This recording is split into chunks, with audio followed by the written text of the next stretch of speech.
My brother raised a champagne flute before the first course had even been cleared, smiled at 300 people in a ballroom glowing gold and white, and said, "Every family has a success story and a cautionary tale."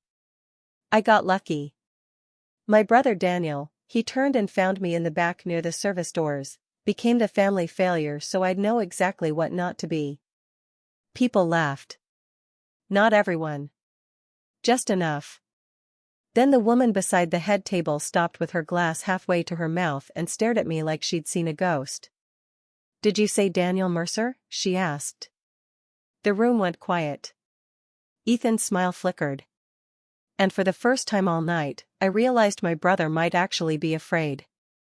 If you're enjoying stories about real-life challenges, personal growth, and unforgettable life lessons, consider subscribing to the channel. New stories are released regularly, and you won't want to miss the next one. My name is Daniel Mercer.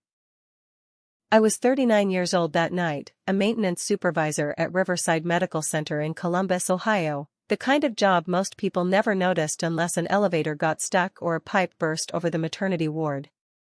I lived in a rented duplex on the west side with my mother, Mary Ann, whose hands had started trembling 2 years earlier and whose pride had started breaking long before that. I was divorced. I had a 12-year-old daughter named Ava who loved astronomy, sketchbooks, and pretending she wasn't bothered when adults disappointed her. I used to be an engineer. That always sounds dramatic when people say it like they're confessing to a former life, but it's true. I used to design systems, build prototypes, stay up all night with coffee and graph paper and the kind of hope that makes a man think he can change his future with his own hands. Then my father got sick. Then my marriage cracked under the weight of debt and grief. Then my younger brother Ethan became the version of success people could photograph. In my family, whoever looked successful got believed. I hadn't wanted to go to the wedding. Not because I couldn't afford the tux rental, though I really couldn't. Not because Ethan and I hadn't spoken in nearly 8 months except through clipped texts about our mother, because we hadn't. I didn't want to go because I knew exactly who I became around my brother: smaller, angrier, easier to bait. He had a way of dragging your worst self out into the open and making it look like you'd done it all on your own. But my mother sat at our kitchen table 3 weeks earlier, turning her wedding invitation over and over in her shaking fingers, and said, "Please don't make me choose between my sons on the one day I can still pretend I have both." That was Mary Ann Mercer's gift. She could turn guilt into a prayer. So I went. I drove 6 hours to Asheville with Ava asleep in the back seat and my suit hanging from the passenger hook, praying Ethan wouldn't find some new way to remind my daughter that her father was the wrong kind of man in a family obsessed with appearances. I should have known he would. The reception was being held at the Grove Park Inn, all stone walls and chandeliers and old money elegance. Ethan loved places that made him feel inherited.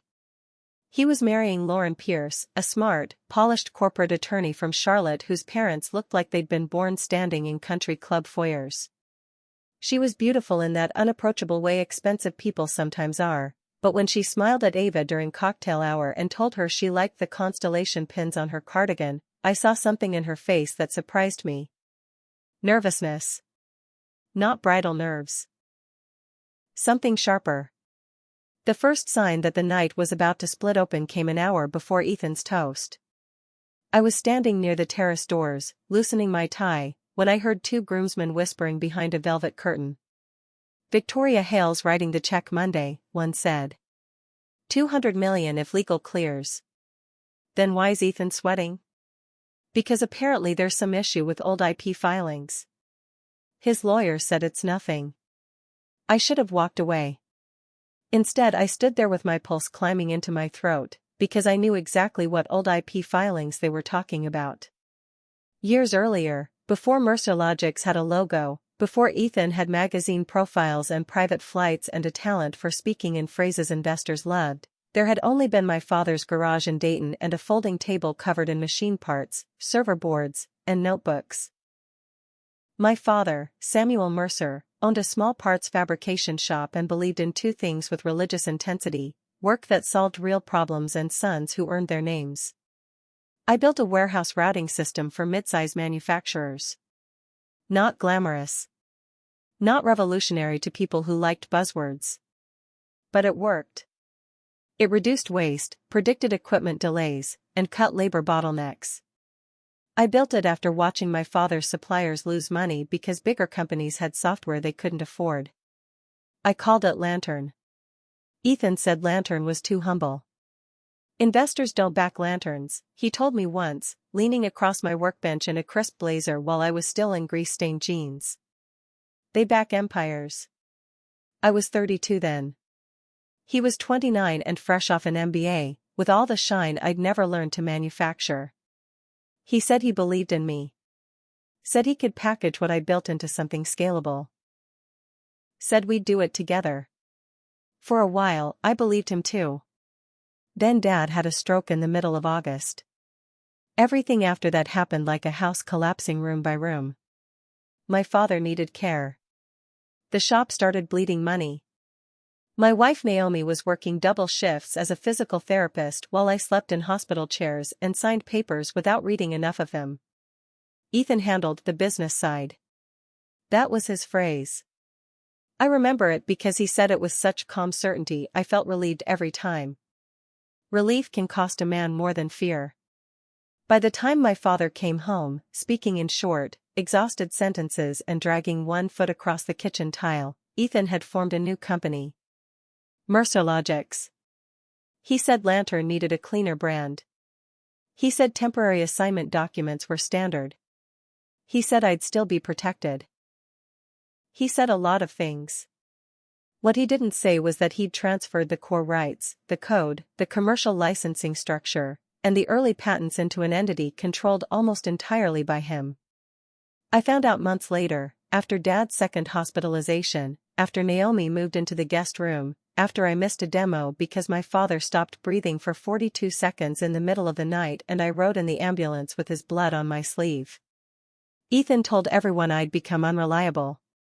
He didn't mention why. By the time I got a lawyer to glance at the paperwork, I couldn't afford to fight him. Dad was dying. Mom was unraveling. Naomi was talking about separation in that careful, exhausted voice people use when they still love you but can't survive you anymore. Ethan knew exactly when to strike. Not because he was evil. Because he was hungry.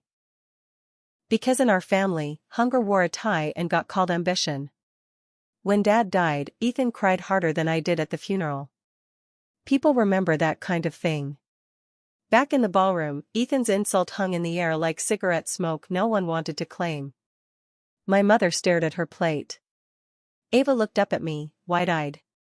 Lauren's smile went rigid. And the billionaire investor beside Ethan, Victoria Hale, set her glass down very carefully. She was older than Ethan by 20 years, silver-haired, elegant, with the kind of stillness that makes a room lean toward her. I knew who she was because everybody there did. She'd built and sold 3 industrial tech companies, then became the kind of investor founders described as transformative and journalists described as ruthless. She looked at me and asked again, "Daniel Mercer?" I nodded once. Ethan laughed too fast. "Victoria, don't tell me you're recruiting my brother to fix your air conditioning." A few people chuckled. She didn't. Instead, she said, "That's interesting." Just that. Interesting. Then she turned back toward the stage, and Ethan kept speaking, but his voice had lost its rhythm. I barely heard the rest of the toast. My face was hot, my chest hollow, and all I could think was that Ethan had finally crossed a line in front of my daughter. He could humiliate me in private. He could rewrite history with our family. But Ava had heard him call me a failure in a room full of strangers. I slipped out before dessert. Ava followed me into the hallway, her small heels clicking against the stone floor. "Dad." I turned. She was trying to be brave. Kids of divorced parents learn that early. "He's wrong," she said. That almost broke me more than the toast. I crouched in front of her. "You don't have to say that." "Yes, I do." Her chin trembled. "You always show up." "That's not failure." There are moments when shame leaves your body so fast it feels like being cut open. I hugged her there in the hallway while a string quartet played through the ballroom doors and strangers laughed over coffee. I told her I was sorry she heard it. I told her some people mistake money for character. I told her none of this was about her. But when I stood up, Victoria Hale was at the end of the corridor waiting for me. She dismissed her assistant with a glance. "Mr. Mercer, do you have 10 minutes?" I looked back at the ballroom. "I'm not in the mood for another insult tonight." "This isn't one." She studied my face. "Did you create the routing architecture Ethan Mercer calls Atlas?" The question hit so hard I almost laughed. Atlas was Lantern with a new name and a more expensive suit. "I started it," I said carefully. Her eyes sharpened. "Started it?" "I designed it. Built the original system. The predictive model, the maintenance layer, the dynamic rerouting logic. Ethan handled financing and sales. And ownership?" I let out a breath that tasted like old defeat. "That depends which papers you're looking at." She was quiet for a second. I knew there was a missing piece. I crossed my arms. "What does that mean?" "It means I saw old technical notes during due diligence. Internal archive fragments. Comments and legacy code signed Dr. Mercer. It didn't fit Ethan's timeline. I asked questions, and his legal team smoothed them over." She tilted her head. "Then I heard your full name." My heart started pounding again, but differently now. Victoria reached into her bag and handed me a card. "Meet me tomorrow morning at 8. Library lounge downstairs. Bring whatever you have." "I don't have much." "Bring it anyway." Before I could answer, Ethan appeared at the end of the hallway with the tight smile of a man sprinting toward a fire while pretending he smelled flowers. "There you are," he said. "Victoria, everything okay?" She turned, all polished composure. "Perfectly." Ethan waited until she walked away before dropping his smile. "What did you say to her?" I stared at him. Interesting question from the guy who just called me the family failure into a microphone. "Oh, grow up, Dan." It was a joke. Ava heard it. His expression changed, just for a second. Not guilt. Annoyance. Then maybe she learned life isn't sentimental. Maybe she learned her uncle's a coward. His jaw tightened. "You don't get to lecture me after everything I cleaned up for this family." That was Ethan's talent. He could take the wreckage he created and call it debris from somebody else's storm. "What did you tell her?" he asked again, lower now. "The truth." He stepped closer. "You don't even know the truth anymore." And then he walked back into the ballroom before I could answer, leaving me with a line I couldn't stop hearing. "You don't even know the truth anymore." I barely slept. Ava was in the adjoining room with my mother, and I sat alone by the hotel window, looking out over the dark ridgeline of the mountains, replaying every choice that had dragged me there. Around midnight, my ex-wife Naomi texted to ask how the wedding was going. I sent back, "Disaster. Call tomorrow." She wrote, "I will." Naomi and I had been divorced 3 years. Not because she stopped loving me. That would have been simpler. We divorced because grief turned me into a locked room, and she got tired of bleeding her knuckles on the door.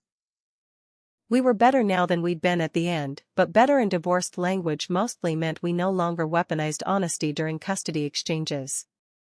At 7:40 the next morning, as I was buttoning the same wrinkled dress shirt, my mother knocked softly on my door. She looked smaller without ballroom lighting and makeup. "Ethan says you embarrassed him last night." I gave a tired laugh. "That's rich." She winced. "Please don't fight him today." "Mom, he fought me yesterday. Publicly. He's under pressure." I just stared at her. That was when I understood something I should have admitted years earlier: my mother's favoritism wasn't loud. It was softer and more dangerous. Ethan frightened her less than conflict did, so she always leaned toward the child who demanded reality bend around him. She called it keeping the peace. What it really meant was offering the quieter son up as tribute. "Did you know?" I asked. "Know what?" "That the company was mine first." She looked away too quickly. And suddenly the room changed temperature. "Mom." Her hands shook harder. "I knew your father wanted you protected." "That's not what I asked." Tears filled her eyes. "I knew there were disagreements. I knew Ethan said he was taking over because you were drowning. I knew your father was too sick to fight with both of you." I felt something cold settle in my chest. "So you chose to believe him?" "I chose survival." Her voice cracked. "After your father died, Ethan paid the mortgage. He paid for my specialists. You were barely keeping your own life together. There it was. The oldest family betrayal in the world. Not malice. Calculation." "I have to go," I said. "Daniel." I said I have to go. Victoria Hale was waiting in the library lounge with black coffee and a legal pad. Morning light came through the windows in long pale bars. She didn't waste time. "Tell me everything." So I did. Not elegantly. Not in chronological order. I told her about my father's garage, the early prototype, the patents filed under my name and later assigned through documents I signed during his illness, the missed demo, the divorce, the hospital job, the way Ethan recast my caregiving as instability.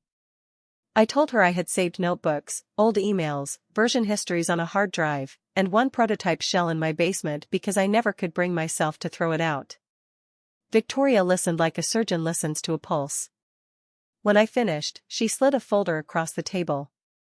Inside were copied pages from Mercer Logic's diligence materials. Technical summaries. Ownership charts. Board notes. And buried in the appendix was an image of an early architecture document I recognized instantly. My handwriting. My notes in the margin. My father's coffee stain in the corner. "He used your originals to prove concept maturity," she said. "He represented the invention as his, with revised ownership traced through a distressed transfer. Legal can defend a lot. Fraud is harder." My mouth went dry. "Why are you showing me this?" "Because if I invest in a lie, it becomes my problem. And because your father once sent me a letter." I looked up. Victoria's expression softened for the first time. 10 years ago, before my second company went public, Samuel Mercer mailed me a package. A prototype sketch, a note, and a request that if I was ever looking at industrial routing systems, I pay attention to a young engineer named Daniel Mercer. He said his son could build things people overlooked because he understood what ordinary businesses actually needed. I couldn't speak. "I never met him," she went on. But I remembered the name. My father had believed in me enough to send my work into the world behind my back. And somehow that hurt almost as much as it healed. Victoria leaned in. "Can you prove independent creation and coerced transfer?" "I can prove creation. Coercion? I don't know." "Then get me what you can by noon." She closed the folder.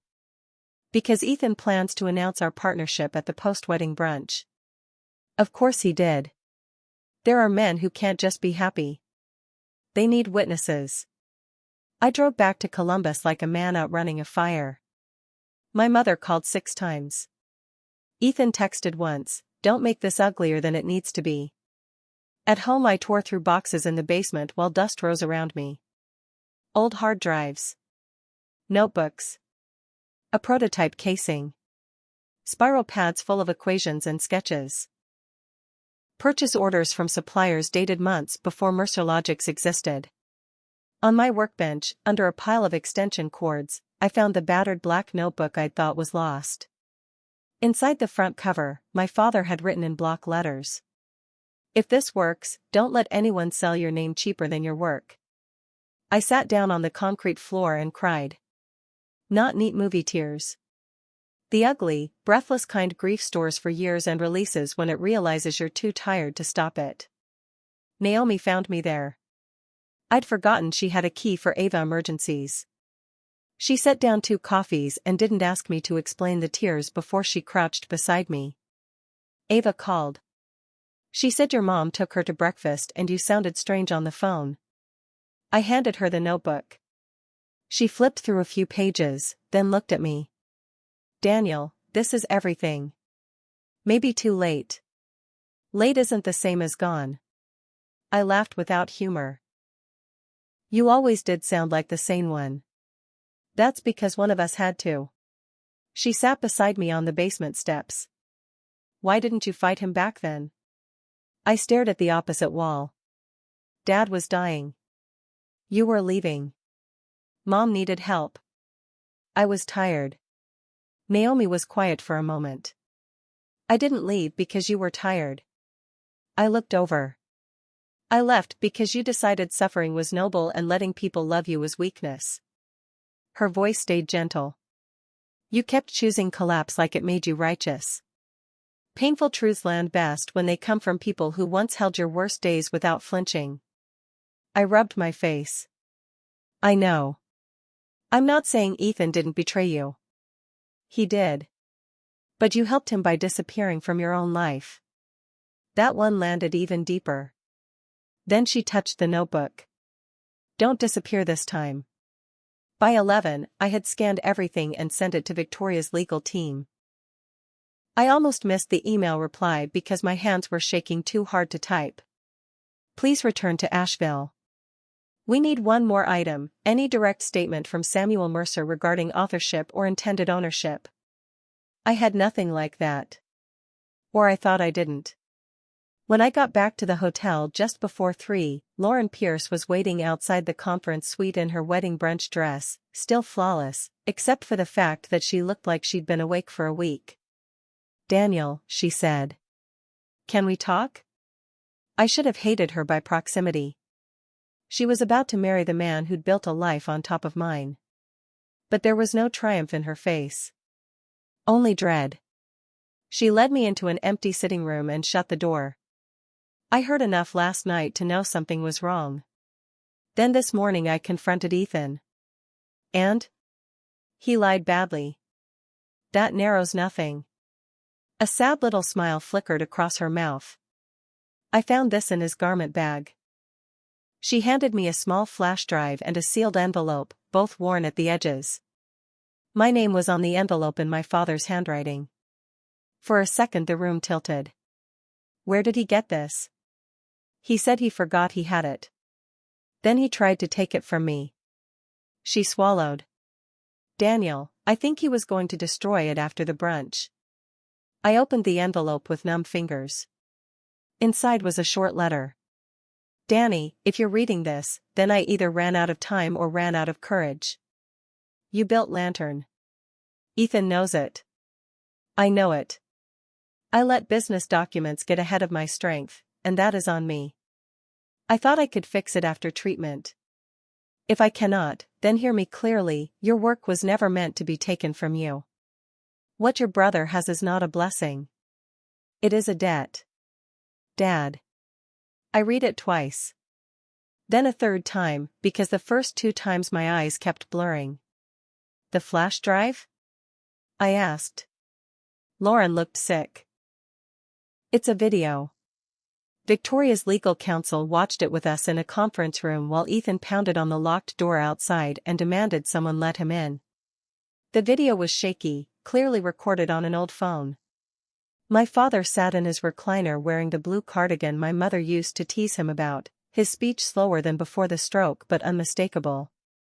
If Ethan says this was his, he said into the camera, that's not true. Danny built Lantern. Ethan can sell rain in a flood, but Danny made the machine. If I pass before I straighten the papers, this is me saying the truth plain. He coughed, looked down, then added one last sentence that hollowed the room out. And if your mother tells you to let it go, she's afraid of losing the house. Victoria paused the video. No one said anything. Because now it wasn't just theft. It was knowledge. It was years of deliberate silence. It was my father seeing the storm clearly and dying before he could stop it. Outside the door, Ethan was still shouting. At 4:30, the brunch began. He went forward with it anyway.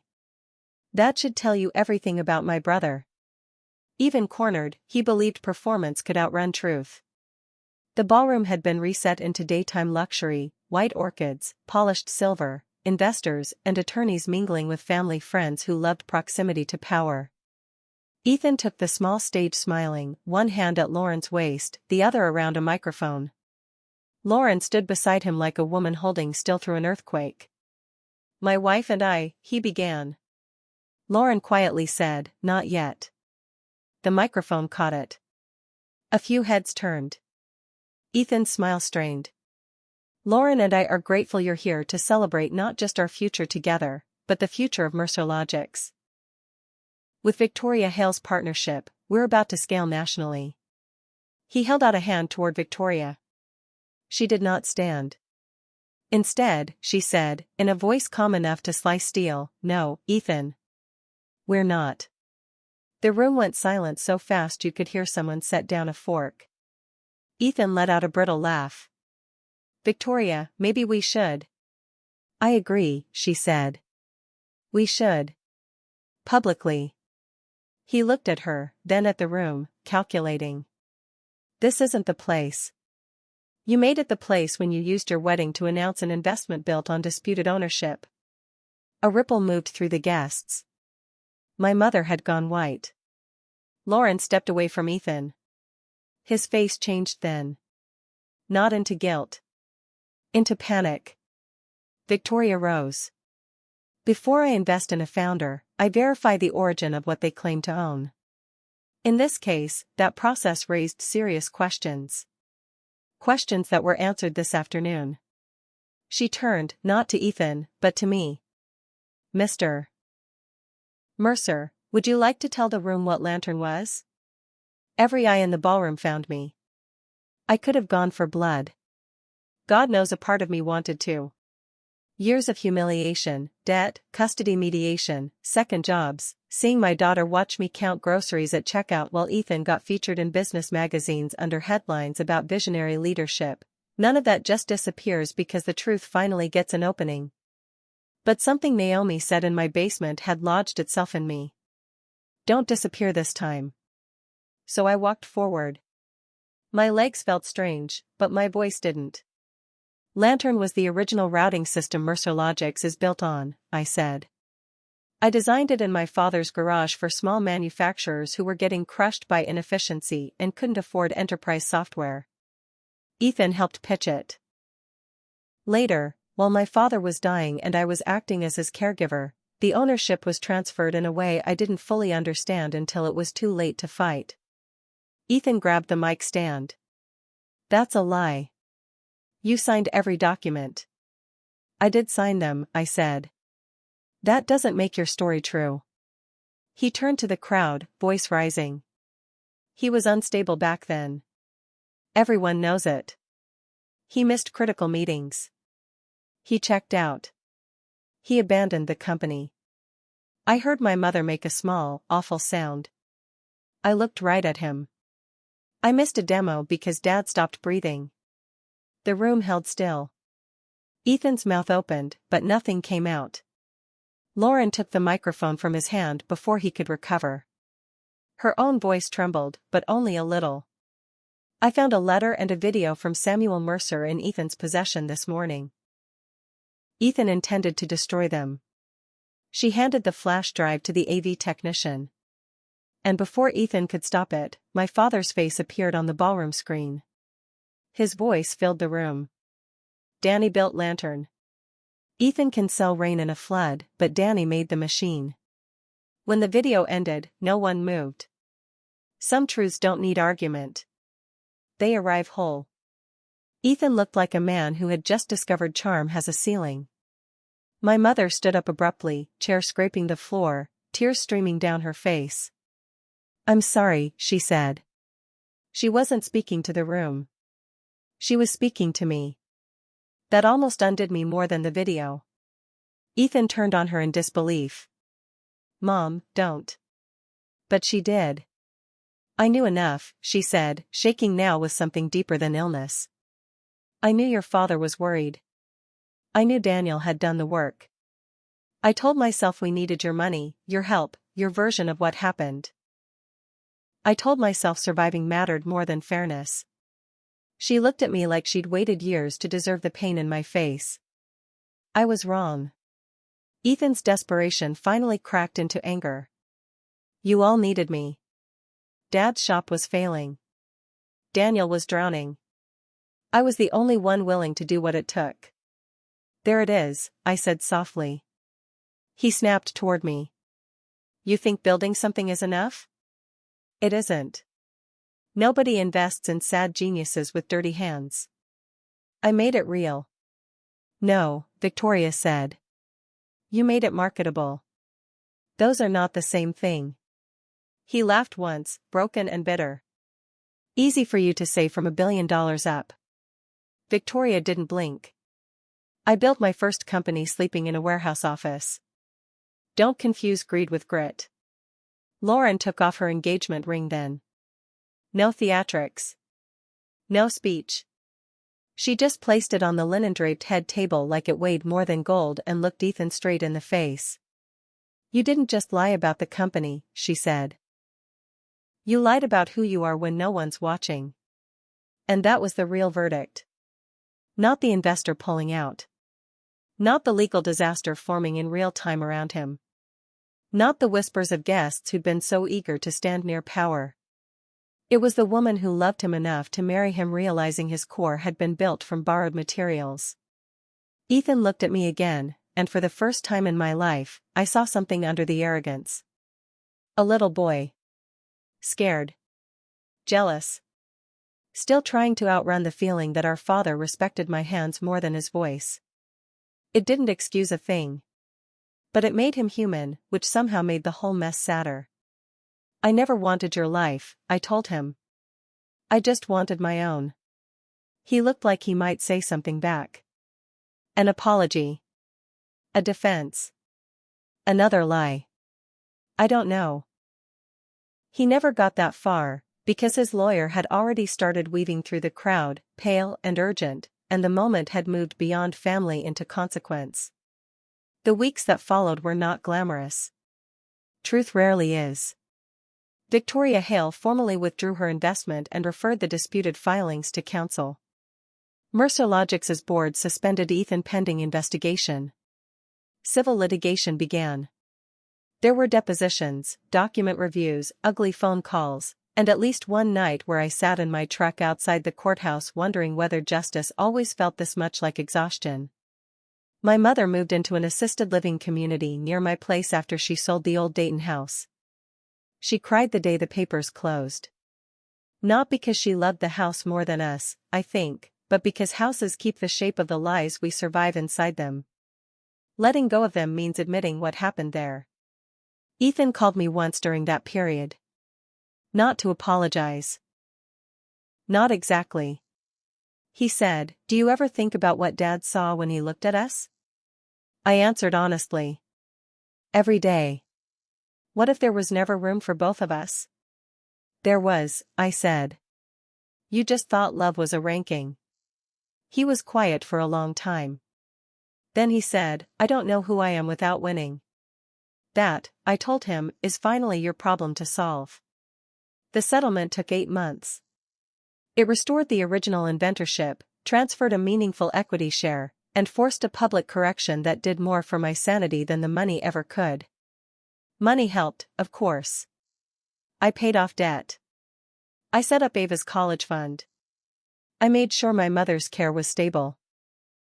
I cut my hours at the hospital and started consulting for regional manufacturers using an updated version of Lantern under its old name, because some things deserve to come home wearing what they were first called.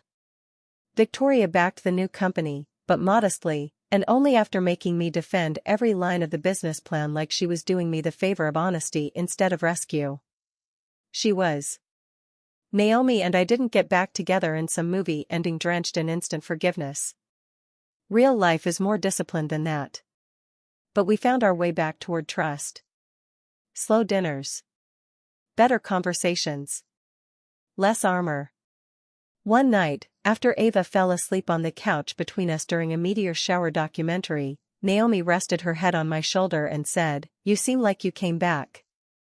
I knew what she meant. Not from Ethan. Not from the lawsuit. From myself. That was the real inheritance in the end. Not equity. Not vindication. Not even my father's letter.